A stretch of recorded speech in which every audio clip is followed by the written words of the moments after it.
We are back. It feels weird. Yeah. Because we just got back from a little vacation. Mm-hmm. And we have not unpacked our chairs or anything.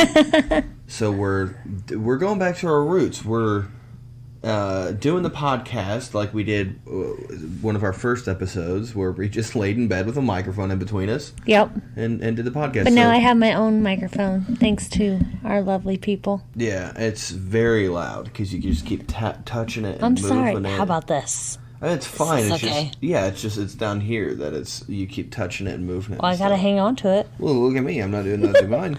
Yeah, but you're sitting crisscross applesauce. Maybe you should have thought about that before we hit record. Maybe you should have thought ahead. I can't sit like that very long. My legs will hurt. Maybe, I don't know. Old. You probably end up sounding better anyways.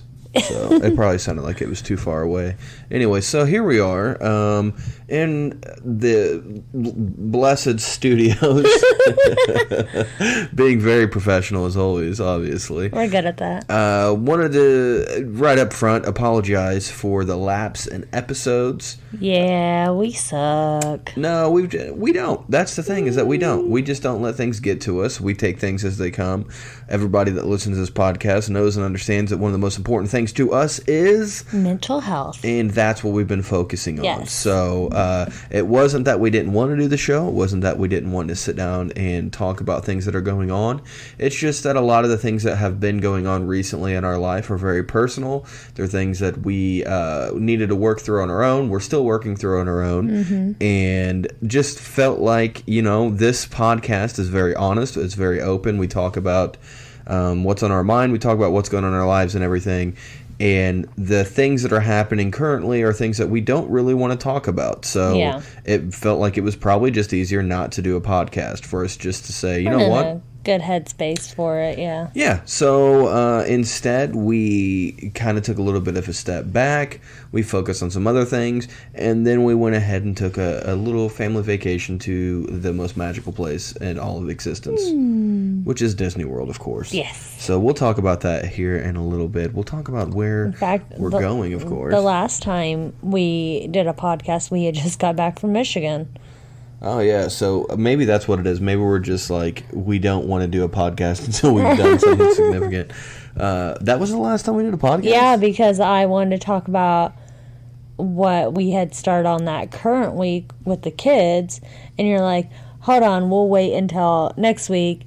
That'll give us more material for our podcast. And then we didn't record, so we haven't talked about anything at all this past month. Man, well, we're gonna get into it. You might have done a solo one or something, but I haven't done one since Michigan. I think I did do at least one solo one, but we're very professional here at the Laugh and Be Blessed podcast.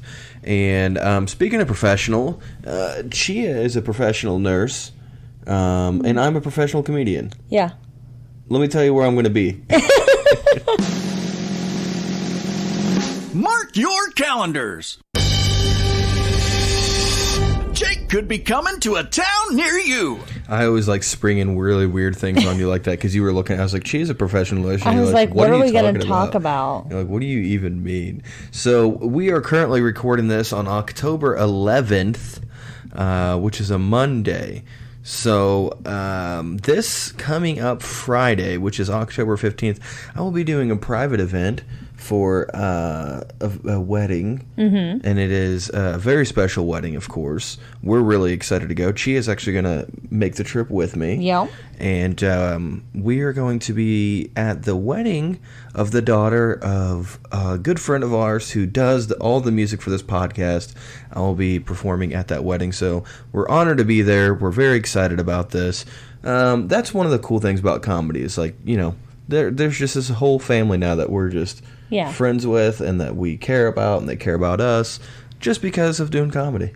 So that's pretty cool. So that is this Friday. You're not allowed to go, so I don't even really know what I'm telling you.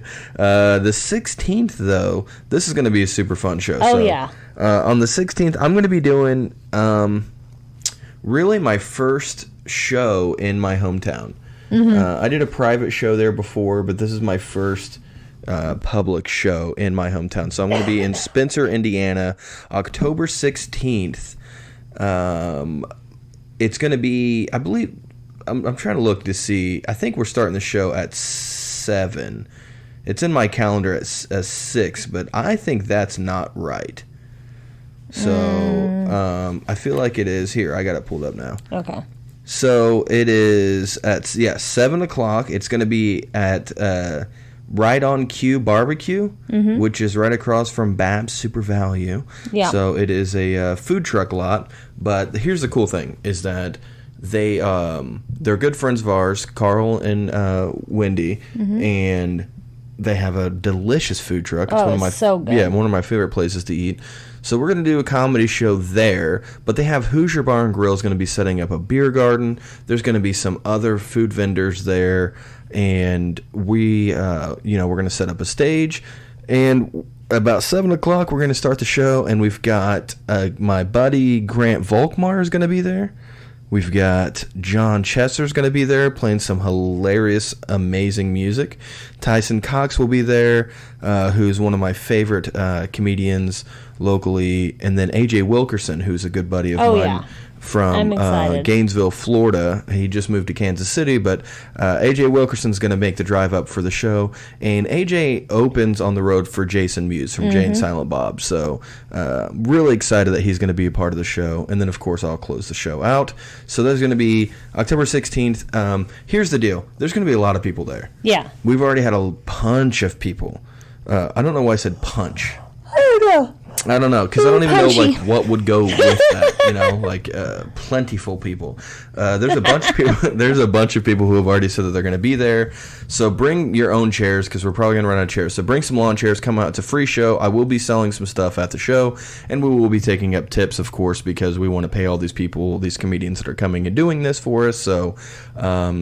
Yeah, just come out and have fun with us. It's going to be a really good time. It's very special to me since it's going to be, again, the first show in my hometown, and I get to bring some of my favorite people with me.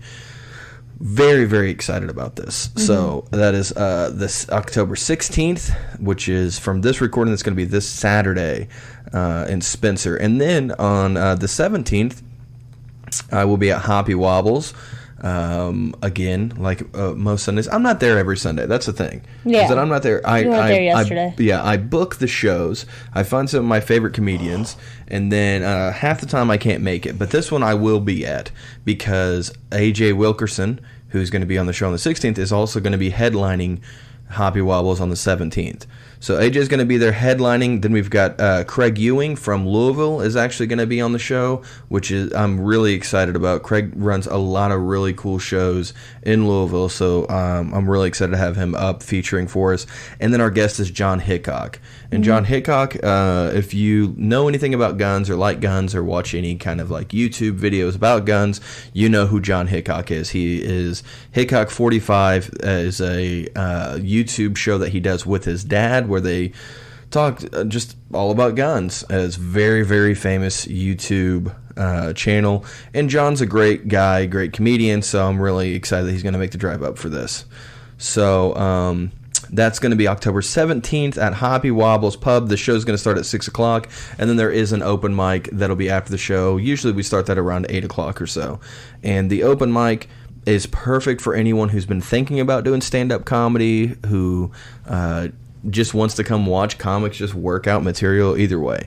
So come on out to that one. It's going to be a good time. Good time. I don't know why I said come on out to that one. Like, what a weird way of saying it. Like I sound like an old commercial for somebody who's just opened up like an old west town, and I want you to come see it. Just come on down, bring the family and everything. We got okay. So then on the 21st, I will be at the White Rabbit Cabaret for the Dead Comics show. I have it in my calendar as Dead Authors show. It's the Dead Comics show. I will be representing Sam Kinison, so I will be dressing up as Sam Kinison, and I will be doing a 3-minute bit in the style of Sam Kinison. Where's this at? This is going to be in Indianapolis at the White Rabbit Cabaret. Tickets are on sale if you go on to Facebook, and I will post that on my Facebook page, Jake Rubel, the comedy page. So I will post tickets there. It's going to be a really good time. There's 30 comics performing. and they're some of the best comics around. So this is going to be a really, really, really good show. So basically all it is the comics are going to dress up like dead comics and do bits, do a 3-minute bit in their style. So like somebody's going to be Robin Williams. I mean, it's going to be really, really good time. So that is going to be on the 21st, White Rabbit Cabaret. And then on the 22nd and 23rd, I will be back in Nashville, Tennessee at Zany's Comedy Club, opening for my dude, Donnie Baker. Yeah. So, I don't know. I seen on Zany's website something about the possibility of a sold-out show. So, jump on Zany's Comedy Club's website. Grab your tickets before they sell out, because Donnie always puts on such a fun show. And I mean, Zany's is one of the greatest comedy clubs I've ever been in, and the fact that me and Donnie are going to be there together, I am ecstatic. I'm very excited about that. So that is going to be the 22nd and 23rd of October, Zany's Comedy Club in Nashville. Then on the 24th, I will be back at Hoppy Wobble's Pub with we've got Matt Taylor's going to be headlining with Carl Roberts, and then we've got very special guest that you guys got to come see. It's going to be George Tallarico. He's not been there yet. He's a buddy of mine. It's going to be a good time. So that's the 24th of October. Matt Taylor runs a bunch of, Matt and Carl both run a bunch of shows in Nashville, so I'm excited to have them come up as well. I'm trying to like bridge the Nashville-Bloomington gap as much as possible, and it's been fun. So that's the 24th. And then the 29th and 30th, I will be at Gutty's Comedy Club in Greenwood, Indiana for Joey Ilio. I probably mispronounced his name. It is a very, very mafia name. In fact, he's got a whole bit about how his family, I guess, was tied into the mafia somehow. So come check that out. I looked up his dry bar comedy special, and he's super funny. So I'm really looking forward to that. So you can get your tickets for that at Gutty'sComedyClub.com. And as everybody knows, Gutty's Comedy Club, I always have a blast there. I mean, it's cool that I've been working in that club for over a year now. So I'm starting to see like some regulars come through. That's where I actually met Michael Rubadue. That's where I've met a lot of different people who listen to this podcast. So if you met me at Gutty's Comedy Club and you're listening to this podcast now, thank you very much for supporting us. Thank you for supporting Gutty's. Thank you for supporting live comedy. Yeah. Those are going to be some fun shows. And November is looking pretty promising too. I've got some shows coming up in Nebraska. I've got some shows in Michigan. And it's going to be a really good time. So we'll get into those later. I got stuff going on in November. What do you do? I do. So tell us about the big old change in your life. So the big old change in my life is starting in November, I will be switching jobs. I've been at my current hospital for 6 years. I was there for 4 years as a patient care tech, and I've been there for 2 years as an LPN. And now you're ready to start getting paid in dollar bills.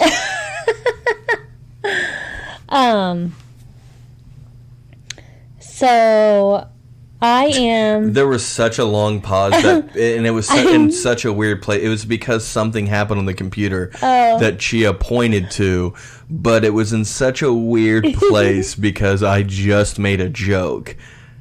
And you giggled but paid no mind to it, and then pointed to the computer to tell me to fix the thing that just popped up. So people were probably like, "Did she just get onto him?" No, I didn't know if it was like I thought for a minute you were gonna be like, "Hold on, it messed up," because that happens sometimes. Yeah. So I am a rehab nurse.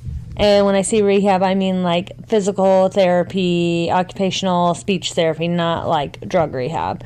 So my unit that I currently work on at the hospital I'm at, they're getting ready to switch buildings, and they will not have a rehab hospital. So I either had to change my area of specialty or find a new job. And luckily, starting next month, we will be opening a complete rehab hospital in our area. So I've accepted a position there. Whoop, whoop. Yep. So I will be starting the orientation in the beginning of November, and by mid-November we'll be full-time there.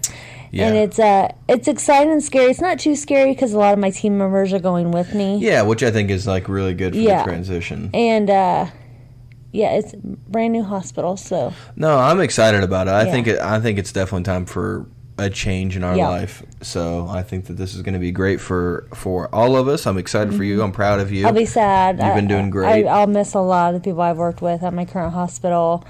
You know, the floor nurses and techs, and even management. But it's time for a change. So Yeah, absolutely. I mean, a lot of times change is good, and this is, we talked about doing travel nursing and stuff, but it's just not in the cards for us right now. No, with as much as you travel, it would just get way too complicated with the kids. Yeah. And so we're just not there, which our original plan has always been, I'll go back to school eventually to get my RN, and then we actually always said we would travel once our youngest graduated high school. Right. So we were jumping the gun. But now we know, like now knowing Roman, he'll never graduate high school. Yes, he will. You're not funny. He will graduate high school. All right. Anyways, and I mean that, we get in this habit where we'll make a really good plan and then we try to jump the gun, and I'm actually happy it didn't work out because I think it just would have been way too stressful. I think our whole plan of waiting until all of our kids have graduated is the smart move. Because then it won't matter if we go on a state and I'm on an assignment for 3 months and you have to go somewhere else. We don't have to find childcare. Yeah, and I think that was the biggest thing for us, is that we were worried about, what are we going to do with the kids and everything? Like if we're out, I mean, if they're here and we run to the store or something and the kids are home alone, that's one thing. Right. But if we're like in a completely different place that none of us feel comfortable at, like there's no way we would be able to do that. Yeah, and I can't leave them alone for a whole shift, especially if I have a night shift position, but you have to go somewhere else. Yeah. At least here, my mom works, but she's here all night long. Yeah, and my mom only works the weekends. Yeah, and she's just 15 minutes away. So yeah. And I might travel nurse once I'm an RN, but I can do that easily in state, to where as an LPN in the areas I want to work in, it's not as feasible. So well, I think it goes back to what we were talking about at the very beginning of the show. Like, we just try to find the least.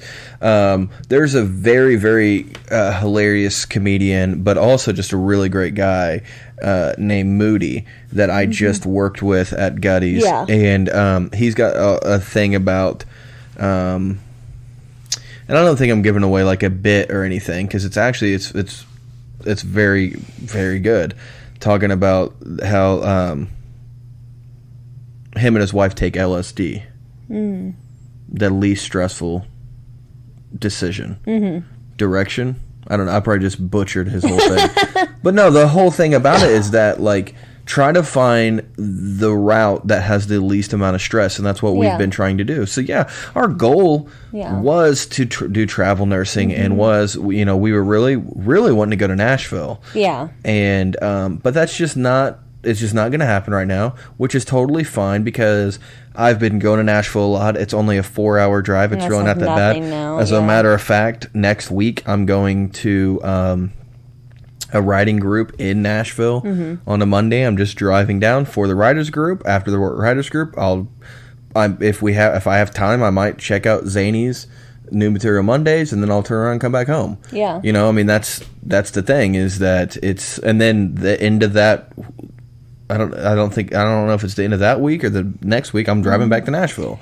Yeah. So it's not that far of a drive. It's just like, when you see things that you want, but they're not manifesting the way that you desire them to, you can still take a different route to it. Like, yeah, I'm still going to be working in Nashville as much as possible and hanging out with the comedians there. It's just in a different way now. Like, it's just a little bit more difficult. I just have to make the effort. I have to drive down there and everything. That's fine.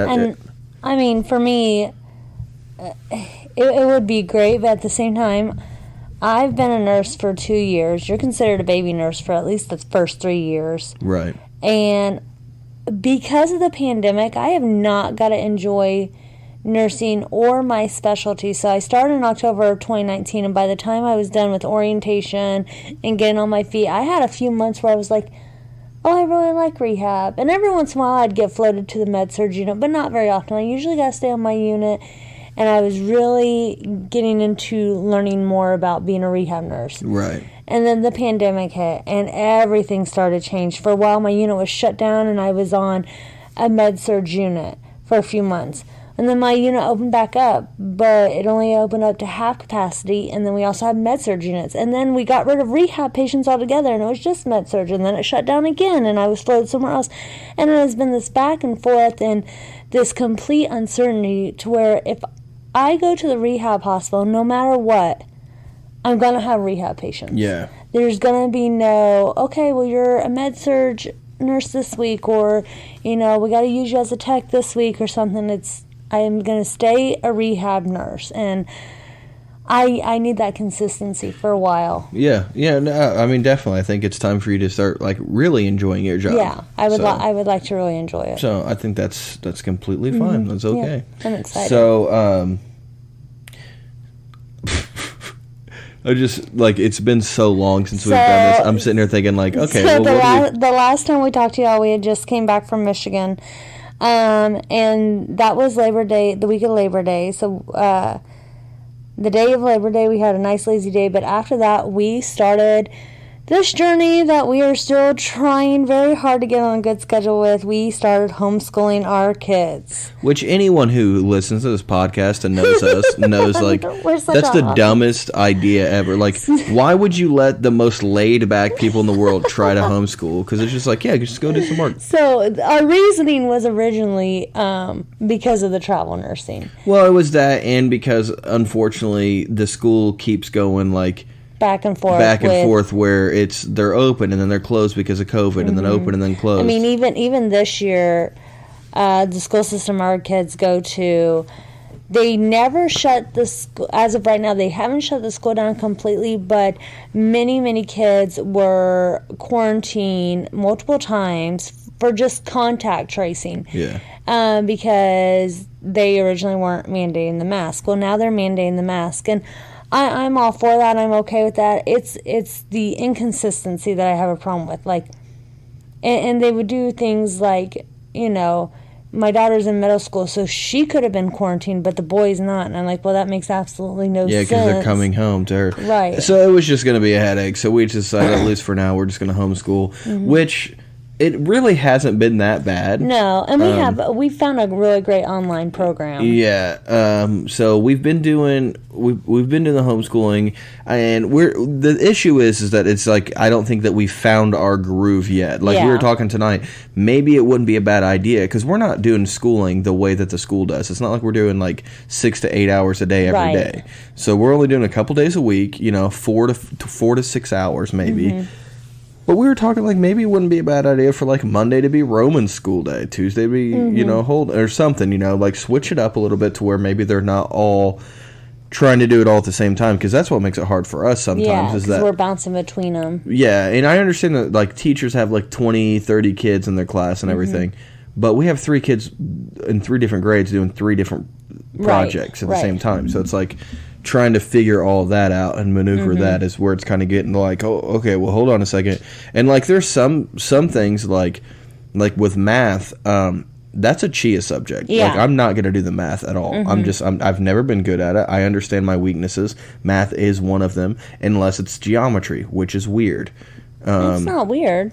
So that's very typical. There's just some things that I can do pretty well and help the kids out with pretty well, and there's most of the things Chia's good at.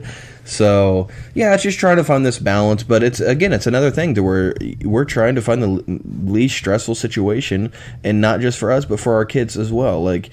The kids waking up super early and doing school. It's just, that's not for us. No. It's not the way our family's structured. And I know a lot of people are like, well, it just teaches them how to get up and have a steady job and everything. Well, look at us. Yeah. We don't have a steady job. And I mean, I have a steady job, I'm just saying, not like a normal schedule like exactly. Yeah, that's what I mean. Throughout the week, I can write articles. When I just got done writing an article about Disney World. Yeah. So it's I can write whenever I want. And I mean, when I'm working a bunch of days consistently, waking up early for me is 4 p.m. Right. But to everyone else, that would be your 4 a.m.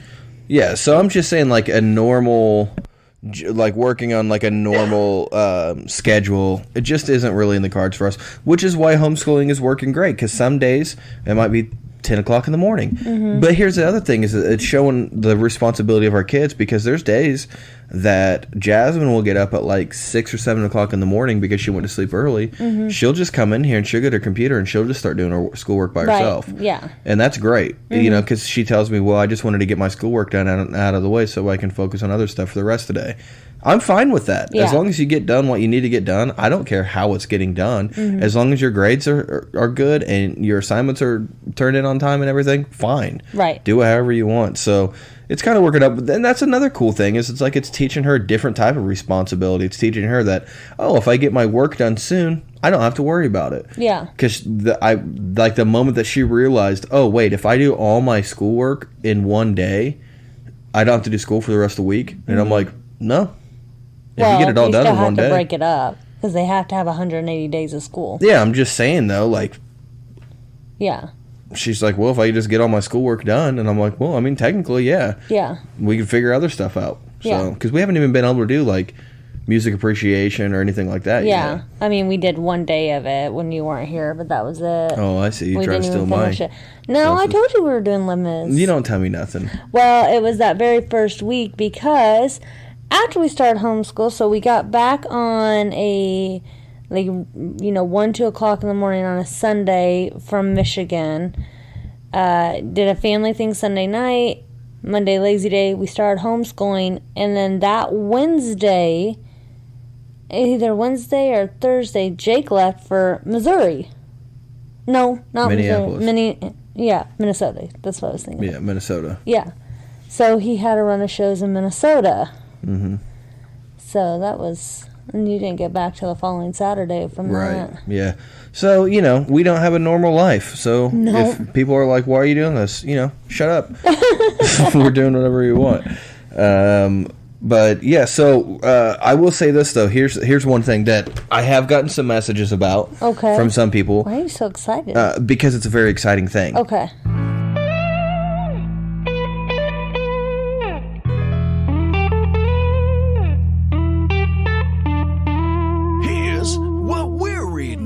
So first of all, I just want to say thank you to everybody who has messaged me and asked me if I've been reading. Yes, I have.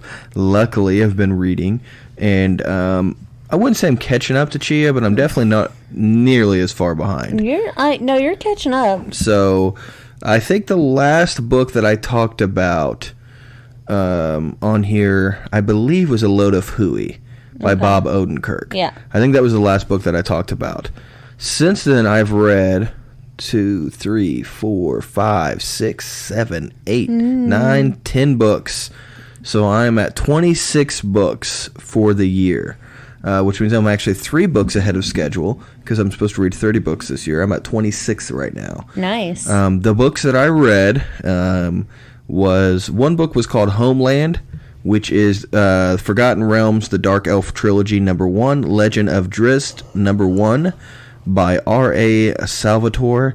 It's a Dungeons & Dragons book. Yeah. And it was a way bigger book than I thought it was going to be.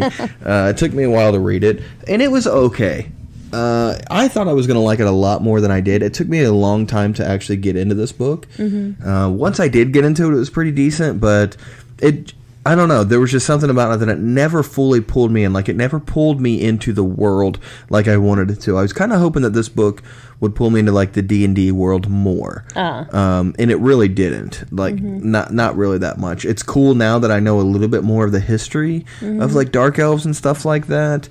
But it just, it just wasn't really... So I didn't finish reading the series, because I was just like, okay, well, this is just completely okay.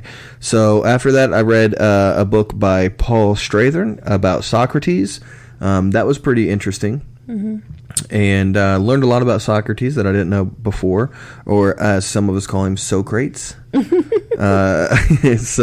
that was a good book. It was a very quick read, so that's definitely one that I would recommend if somebody just wants to, just know a brief history of Socrates. And then I read a book by Rob Sheffield called The Wild Heart of Stevie Nicks, Oh, I've read that. I was going to say, I believe you've read that. That's very good. Yeah, that was a good book. I really enjoyed reading that one. And then after that, I read a book by Lewis Carroll called Alice's Adventures in Wonderland Through the Looking Glass. You ever read that book? No, I haven't. Yeah, I hadn't either. Pretty neat. Yeah? Pretty neat book. I like the cartoon better. I'd rather watch the movie. Then I read H.P. Lovecraft's The Call of Cthulhu. I'd never read this, but Cthulhu is a very big deal. People talk about Cthulhu a lot. I've read books where Cthulhu is in the books, but I've never read this one. It was completely okay. Were they all Lovecraft books? No, he created it. Yeah, but I think it's one of those deals where it's so old now to where like you can just put Cthulhu and stuff. I don't know if that's true for sure, but I feel like it's like Library of Congress or whatever. I thought it was some kind of mythology, so public domain. Why did I say Library of Congress? I don't know, but Library of Congress. So I was looking up, and he actually created it. Yeah. But I mean, I guess because it is older, and maybe it is a form of mythology now. I don't know. What constitutes a mythology? Do you have to believe that it was actually real? I don't think so. Okay. I mean, I don't know. I gotta look but I'm sure there are some people who believe that Cthulhu was real. So, but I will say that it was a completely okay book. It wasn't great. It wasn't bad. It was just an okay book. Now, the next book that I read was by George Orwell, Animal Farm. Okay. Have you ever read Animal Farm? No. So I hadn't either. I highly recommend people read this book. Yeah. It was one of those deals where it's like it was a book that I felt like people talk about this book all the time.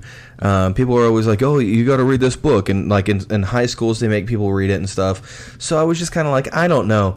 This is a very, very good book that really talks about. Now, of course, it takes place with animals, but it's very good about showing how easy it is for people to just believe. So and for like what's going on in our world today, where the news is giving us all this information, and people are just like, okay. And like one thing that happens with me all the time is that people will say stuff. It's almost like they create their own version of history. Oh yeah. To where they're just like, well, yeah, but this happened then, and I'm like, dude, no, it didn't. Like we were there. Yeah. Like, that's not how that happened. Dude, okay, because I've had this conversation with so many people, and people talk about the economy right now, and it's so bad, and it happens with every president. It's the worst it's ever been with every president. But I try to talk to people about the gas prices. People are always so stuck on gas prices, and they'll be like, oh my gosh, gas is going to get high. It's over $3 a gallon. And I'm like, yeah, that's pretty high, but I mean, at least it's not almost $5 like it was back in 2008. Oh, it's never been that high. I'm like, yeah, it was. And I thought I was going crazy for a while until someone just recently confirmed it. They're like, no, you're right, because me and you struggled so bad then that like I had to look at the gas prices, calculate how many miles it was, and then scrape for change just to get to work. Right. But now people will tell me that, oh, no, that didn't happen. Gas has never been as high as it is right now. And I'm like, no, like I was there. I remember. So that's the thing, is that people do this all the time. And a lot of it has to do with what we're being told. Yeah. Because the media will tell us something and then we just buy that. So that's why the Animal Farm is so good, is because it's... You're on the outside watching what's happening on this farm. So do you know what the book is about at all? No, I have no idea. So I guess about Animal Farm. It's literally about an animal farm, and these animals on the farm at night all communicate and they all talk and everything. And at one point they decide that they're just going to take over the farm. They're sick of the way that the farmer is treating them. They're sick of being beaten and all this stuff. So they're just going to take over the farm. So they take over, and then they have certain rules that they write. So basically they have anything that walks on 2 legs is an enemy. Anything that walks on 4 legs or flies is a friend. Okay. So they have like all these rules that they write and everything. And basically the pigs are the ones who run the farm. Okay. So and everybody just kind of the government. Yeah. And pigs.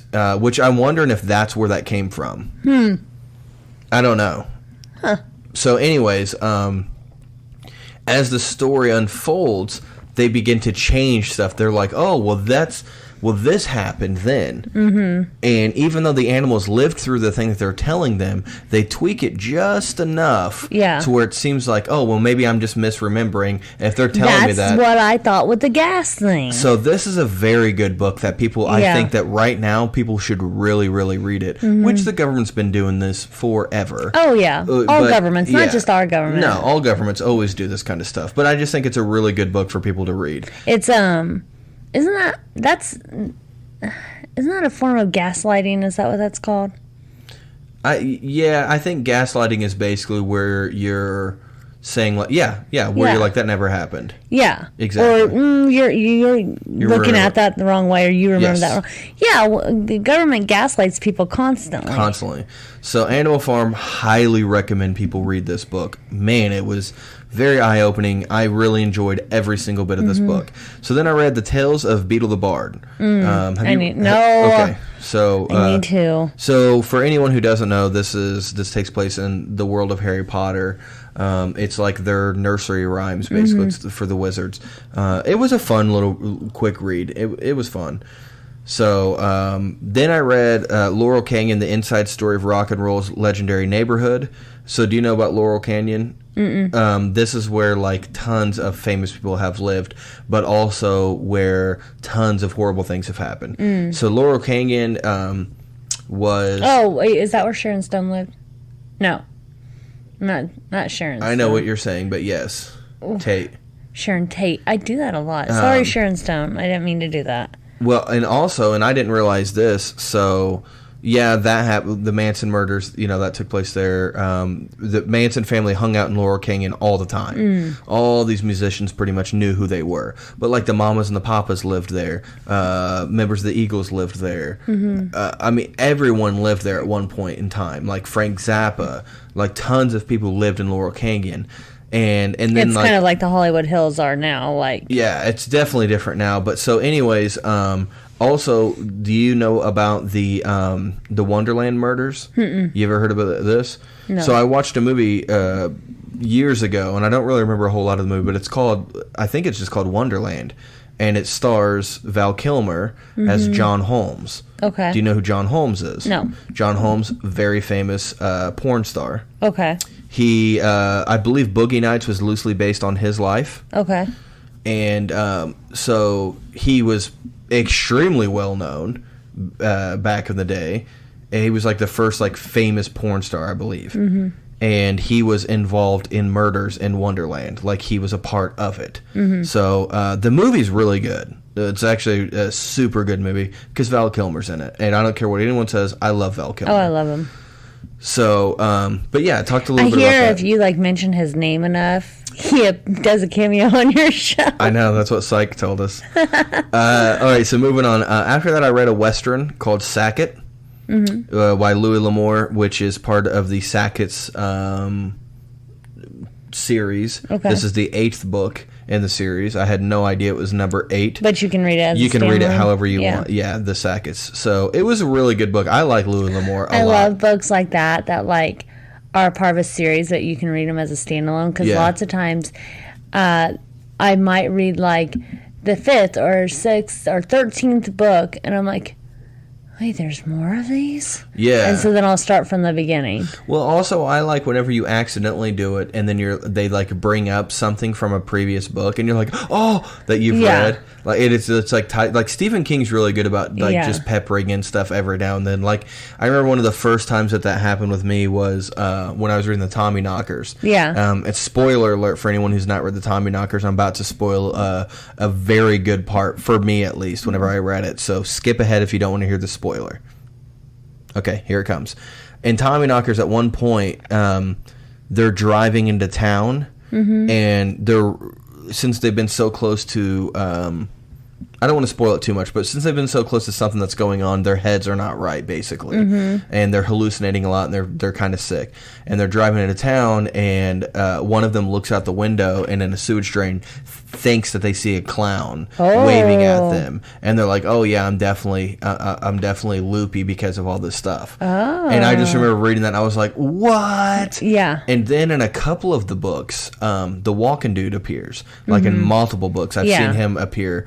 And that always makes me really happy, too, because The Stand is one of my favorite Stephen King books. Yeah. Tommyknockers is up there, too, though, which a lot of people don't like Tommyknockers, but I love that book. It is crazy and out there and so much more science fiction-y than it is horror. It's so good. So, anyways, yeah, I read Louis L'Amour, which I love reading Louis L'Amour books. They're really quick reads. They're really easy to read. They're a good pocket book. Yeah, he does like books you can put in your pocket. He does such a good job, though, of putting you in the scene. Like he paints such a good picture. And years ago, whenever I was probably like 10 or 11 years old, there was an old man named Rick Smith that lived pretty close to us, and was a good friend of my grandpa's, and then a good friend of my dad's, and then a good friend of mine. And he was a great guy, and he would tell me all the time, read Louis L'Amour. And he always carried one in his back pocket. He always had a Louis L'Amour, and he'd just pull over his car sometimes if he felt like reading, just wherever it was. He'd just pull over and start reading. So that was good. And then the last book that I've read so far is called My Seinfeld Year by Fred Stoller, which Fred Stoller is, if you would not recognize his name, but if you've seen his face or heard his voice, you would know exactly who he is. He's an extra in tons of movies and TV shows. So that was just like a cool little quick read, just about the year that he was on the show Seinfeld. So, Nice. So what have you been reading? Okay, so first off, I want to read the definition of mythology. Oh, okay, cool. So it's a collection of myths, especially one belonging to a particular religious or cultural tradition. So I guess Cthulhu could be, I don't know, a myth by now. What's a tradition? A myth is a traditional story, especially one concerning the early history of people or explaining some natural or social phenomenon. So there's got to be like there's got to be a subgenre of myth. Yeah. You know what I mean? Yeah. Like a myth of a myth. Like it's because it's a fictional myth. Right. Because that's what Cthulhu is. It's about a cult who worships this ancient monster named Cthulhu. Right. So it is a book about a myth. Right. So he probably pulled a lot of no, it's pretty unique. Is it? Yeah, it's pretty unique. Oh, I need to read it. Yeah. Okay, so I am on a little bit of racism in there, just a heads up. Yeah, okay. Just a heads up. Okay. Is it racism because you think? I think it's so. I because could of be the wrong. Time period. So I've only read this one. I've heard from a bunch of people. Was he white or African American? He was white, and I've heard from many people that he was racist. Okay. But I read this book, and I've only read the one, and it seems like it's racism of the times, which sounds horrible. Right. But it's not like I don't think he was like being, in this book at least, he wasn't being like. Well, that's why I was wondering, because if you watch the show, there's a lot of racism in the show, but the main characters, who are African Americans, are they're combating against the racism, but because of the time period set. Unless you want to be in a completely fictional world, if it's set in the United States, the racism was very blatant then, you know. So that's why I was wondering, like, is he trying to be racist, or is he just trying to stick true to the time period? I think it falls more into the fact of the way that white males saw other people. Mm-hmm. So there's a lot of stereotypes in the book that that are inherently racist. Okay. But I enjoyed the book enough to like read it. Yeah. And there was nothing in it that made me go, ugh, I do not want to read this. Yeah. And maybe I'm a horrible person. I don't think so, because I think even reading from someone like that's point of view, you can sit there and instead of looking at it and thinking, ew, I don't want to read this book, or the complete opposite way where you agree with everything, you can be like, okay, that's how a white man thought back then. Yeah. How have we changed the thinking, and what can we continue to do to improve that change? Well, we're also two white people talking about how it Right. made us feel, which Right, so we have no idea. And that's true, too. But, like, one of the things that I've told people is I know a lot of white people who live out on the hills and the sticks, and if you heard them talk, you'd be like, oh, these people are so awful. They're so racist.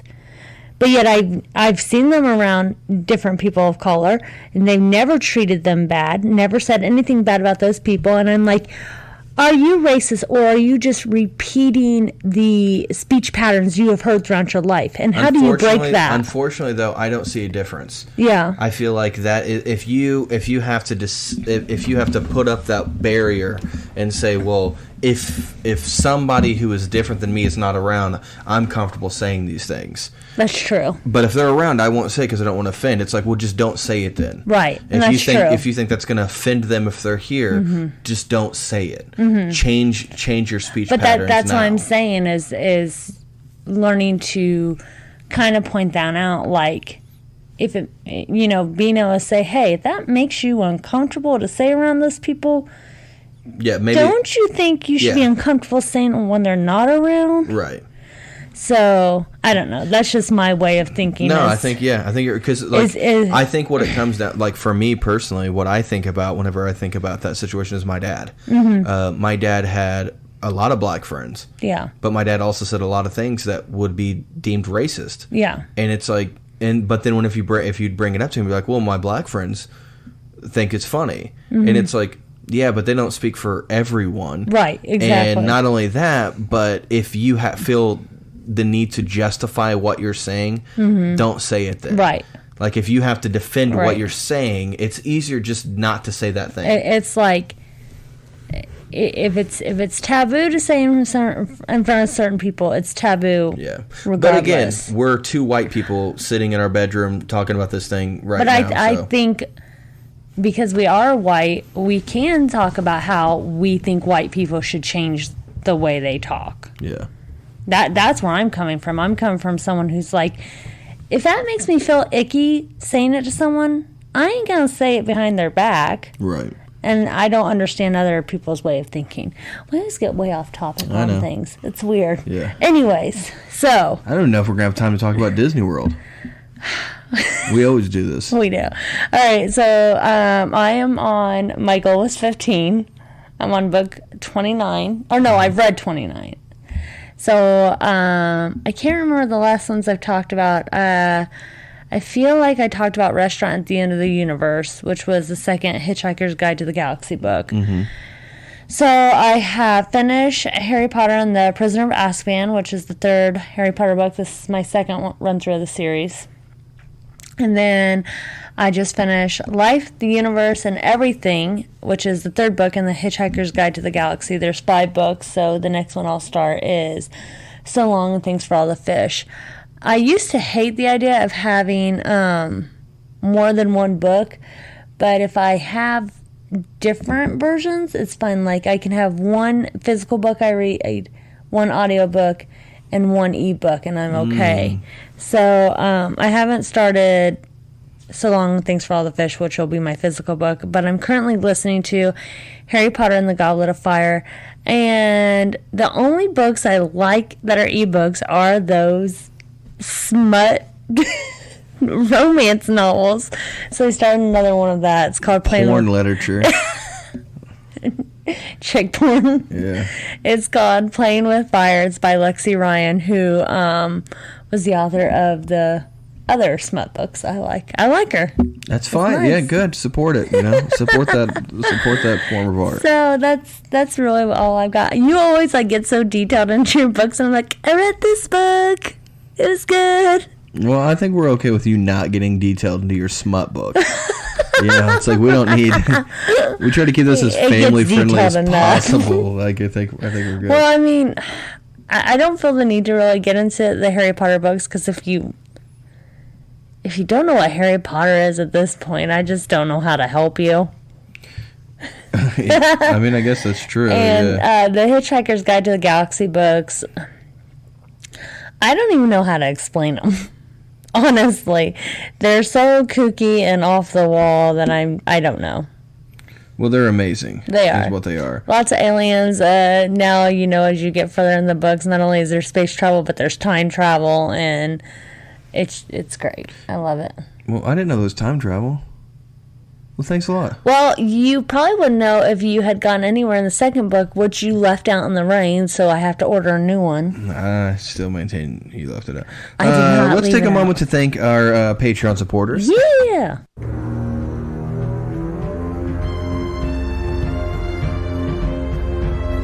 Thank you to the Patreon blessed ones. So we just want to take a time out here and say thank you very much to Veronica, Shan, Fawn, Danielle, Rachel, Lindsay, Pam, and Jared. Those are our Patreon supporters who each and every month take a little bit of time out to send us a little bit of money that helps the podcast continue forward. Mm-hmm. And you guys have no idea how many times that has bailed us out of jams. Oh, so, yeah. Thank you very much for your support. Much. We really, really, really, really appreciate and love each and every one of you for what you do. If you like the show and you want to help support us on Patreon as well, it's very easy. If you just go to patreon.com/laughandbeblessed, there are 3 different tiers that you can join. Each tier has different goodies, so go check that out. And yeah, if you have the availability, if you have the means to do so, we would really appreciate it. Mm-hmm. So patreon.com/laughandbeblessed. If you financially cannot support us, we totally understand. Another great way to support us is to leave us a review on iTunes. All you got to do is just leave us a little review on the app, and that goes a long way to show people that we exist and that it's a good show. And We are here. Yeah, share it with some friends. Tell 2 people that you love this podcast and they should listen to it. Share it on Facebook, and of course, as always, join the Facebook group Jake and Chia Rubel's Blessed Ones, where we try to keep you up to date with what's going on in our life. And we like to hear from you guys what movies you're watching. And this is our favorite time of year for movies because it is spooky season. We are going to do an entire episode, of course, as we do every year. Because this is the second I know. That's what I was getting ready to say something about that. But we do. We do it. We're going to do it this year. Which makes it every year. Yes. It's our annual spooky episode where we will talk about, possibly rank our favorite scary movies and some haunted locations. And we might even talk about some spooky stuff that's happened at Disney World. I'll look it up. Okay. I don't know. I just threw that one out. I haven't even planned it. It's crazy because last year about this time we were really good about the weekly podcast and talking about spooky stuff, and we kept that up for a long time. And I'm just realizing it's the winter, everything slows down for me. Well, and I don't know why. Well, also last year the world shut down. that helped a lot. That was true. Well, yeah, but a big reason for me not being able to always commit is work, but yet I was working the same amount I was then. I think I like it when it's warm out, but that sun makes me tired. No, that's true. So listen, we're going to go ahead and cut this podcast here. We're going to end it here because we have a full episode that we will be releasing soon, all about our trip to Disney World. Yes. We will get into the ins and outs of Disney. We will talk about planning a trip to Disney with kids. We will talk about the best ways to get to Disney, and we will talk about our favorite things to do in the parks, great places to eat, and how much we love the campgrounds there as well. So thank you very much for tuning in to this episode of Laugh and Be Blessed. We missed you guys so much. We love you very much. We can't wait to be back. And as always, laugh and be blessed. Are we done? You're just looking at me. It's because you're cute. Okay. Laugh and be blessed. Now, the cool thing was that I didn't even have to edit the music into it. Oh. We literally just finished the same spot that we did whenever we set this up. Oh, is the music going now? Yeah, and we're still talking. Okay. Well, love you guys.